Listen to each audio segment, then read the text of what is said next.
Before we can begin sewing the catch stitch, we first need to prep our fabric. So you need one piece of fabric from your pattern with the seam allowance drawn along the long edge. And we're going to prep this just like we did the slip stitch. We're going to fold on our seam allowance line, press it,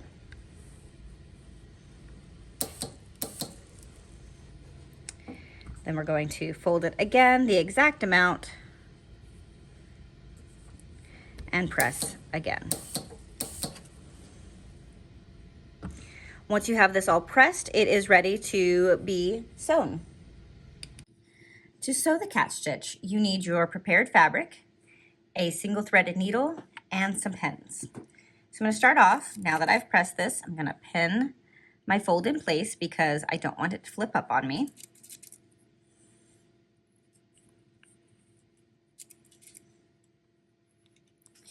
Now, the catch stitch is an unusual stitch because you're actually sewing in an opposite but not opposite direction from how you would normally sew. So as we are sewing along, as you can see, the catch stitch creates these X's. Sometimes this stitch is called the cross stitch or the X stitch because of the shape that it makes. But if you are right-handed and you sew from your right towards your left, then for the catch stitch, you have to sew from your left towards your right. The opposite is true if you're left-handed. If you're left-handed and you usually sew toward your right, for the catch stitch, you need to start on the right and work your way left. So let's see how this starts. This is a stitch that is great for hemming fabrics. And when you do it correctly, it's also mostly invisible from the right side of the garment, just like the slip stitch. So this side would be considered the right side of the garment. This is the inside or the wrong side of the garment. I'm going to start sewing because I'm right-handed. I'm starting on my left, but my needle is going to the left like I always do. I'm just working toward my right. I'm going to start on the folded side. And what you want to do is you want to take one stitch in the fold. Don't take anything else. And unlike the slip stitch, you're not going on the edge of the fold, you're going above it. So I'm going to take one stitch on the folded side. Now I'm going to come down and take a stitch on the body side of the fabric, the non-fold. And this one I want to be a tiny stitch for sure because I'm just catching the fabric, because that is how we make this mostly invisible from the right side of the garment. So I'm just going to catch. Again, my needle is going from right to left because I'm right-handed, but my stitches are going from left to right. It's a little tricky at first just to figure out how this one works, but you'll get the hang of it. So as you see, since my needle went in and out from right to left, but I'm sewing from left to right, the threads are going to cross over each other. So now I'm going to take a stitch in the fold side, like this. And as I pull my thread, you can see it's making a little X right here. So we just continue down the line. Little tiny stitch on the body side. And again, I am only catching the body side when I'm down here. And when I'm on the fold, I'm only catching the fold. I'm not catching all the way through to the right side of the garment. Right side of the garment.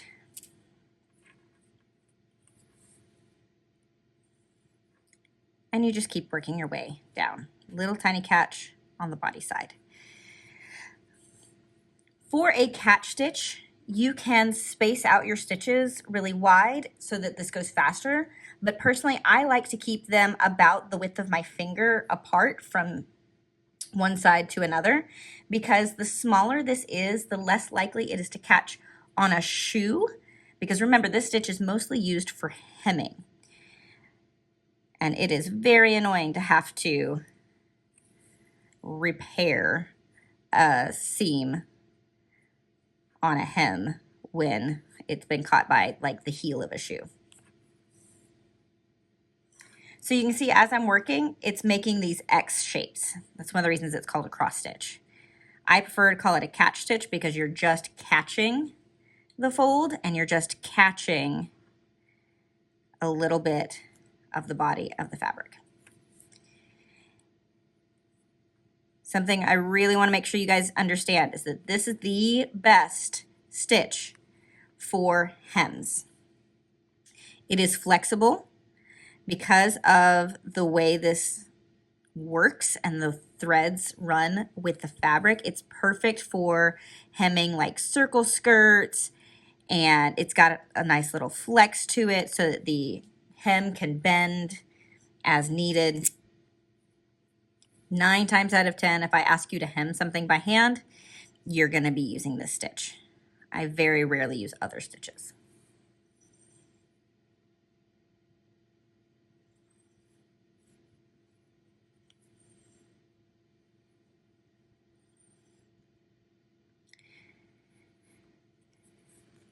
There are varying opinions about the placement of your stitches. I personally like the main body side of my stitch to be right next to the fold, because for me, that seems to make it less prone to being caught by a shoe and ripping out. But you can also go from here to way down here. The important part is that the X's are crossing over the fold to help hold it in place.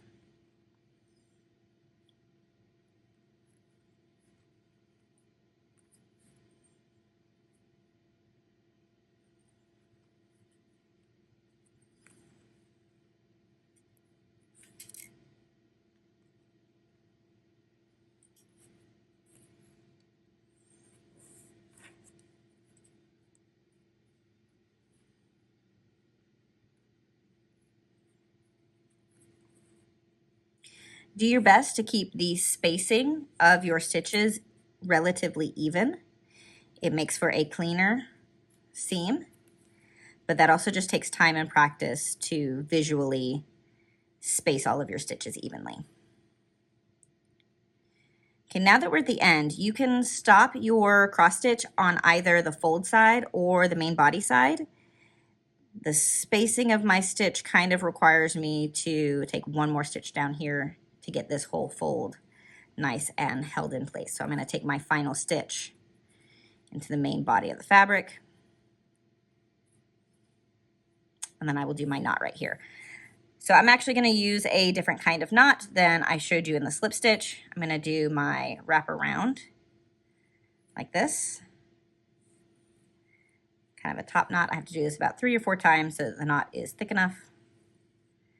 I just want to show you that you can use any variety of knots that work for you. They are all just fine. Snip my threads, and that is the catch stitch.